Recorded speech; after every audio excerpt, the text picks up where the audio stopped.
Sir இப்போ ஒரு மொழி ஹிந்தி தெரியாமல் எவ்வளோ சிரமப்பட்டிருப்பீங்க. ஒரு ஐஏஎஸ் அதிகாரியாக நீங்கள் மேற்கு வங்கம், ஒடிசா அங்கே இங்கேன்னு நிறைய இடத்துல வேலை பார்த்துட்டீங்க. உங்கள் அனுபவத்துலேருந்தாவது மக்களுக்கு சொல்ல வேண்டாமா ஹிந்தி கற்றுக்குங்கன்னு? இல்லை, நான் வந்து மேற்கு வங்கத்தில் வேலை பார்த்தபோது மேற்கு வங்கத்தில் பேசுகிற மொழி வந்து வங்க மொழி. அங்கே நாங்கள் போகும்போது வங்க மொழி நாங்கள் கண்டிப்பாக படிக்கிறோம். நாங்கள் வங்க மொழியை படிச்சிருக்கோம். அடுத்து வந்து நான் ஒன்றிய அரசு அலுவலகத்தில் 18 வருஷம் இருந்திருக்கேன். அங்கே வந்து ஹிந்தி வந்து மற்றவர்களோட பேசுறதுக்கு, ஏன்னா அஃபிஷியல் லாங்குவேஜாக வந்து ஹிந்தி மட்டும்தான் உண்டுன்னு சொல்லி கட்டாயம் கிடையாது. அது என்ன சொல்லியிருக்காங்கன்னா, பிரிக்கப்படாத மத்திய பிரதேசம், உத்தரப்பிரதேசம், ராஜஸ்தான், பீகார் இந்த 4 ஸ்டேட்டு கூட மட்டும்தான் அலுவல் மொழியாக ஹிந்தி பயன்படுத்தப்படும். இதுதான் நடைமுறை. மற்றபடி எல்லாரும் வந்து ஆங்கிலம் தான் பேசுவாங்க. ஆனால் என்னுடைய அலுவலில் இருக்க வேலையாட்கள் அவங்களுக்கு ஆங்கிலம் தெரியாது.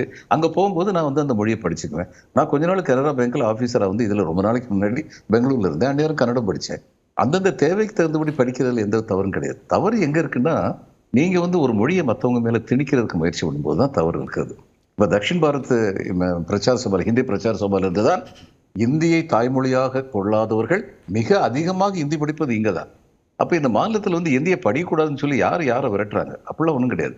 ஆனால் இதுவரை நடந்ததை திராவிட முன்னேற்ற கழக உறுப்பினர் திரு கருணா வந்து சரியா பாயிண்ட் அவுட் பண்ணாரு. நெல்சன் மண்டேலா ஒன்று சொன்னார், சவுத் ஆப்பிரிக்கன் பிரசிடென்ட் இருந்தவர். ஒரு இனத்தை அழிக்க வேண்டும் என்றால் அதன் மொழியை சிதைத்து விட்டால் போதும் அப்படின்னு சொல்லி சொன்னார். இப்போ போஜ்பூரி போன்ற மொழிகள் சிதைக்கப்படவில்லைன்னு சொல்றாங்களா?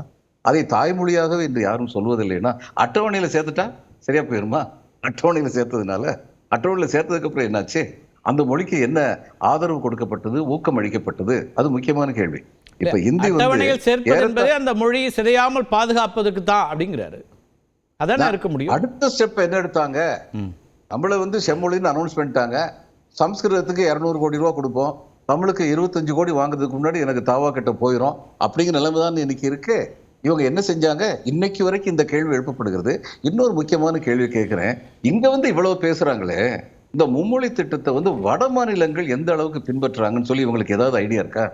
ஏன் எதுக்கு எடுத்தாலும் ஊருக்கு இளைஞன் பிள்ளையார் கோயில்? இந்தியா முழுக்க தானே சார் புதிய கல்விக் கொள்கை, அதன் மூலமாக மும்மொழி கொள்கை அல்லது பன்மொழி கொள்கைன்னு அவர் சொல்றாரு. எல்லாத்துக்கும் தானே சொல்ல போறாங்க, எல்லா மாநிலங்களுக்கும் பொருந்துங்கிறாரு.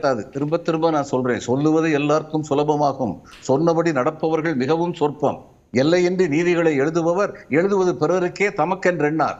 இதுதான் உண்மையில நடக்கிறது.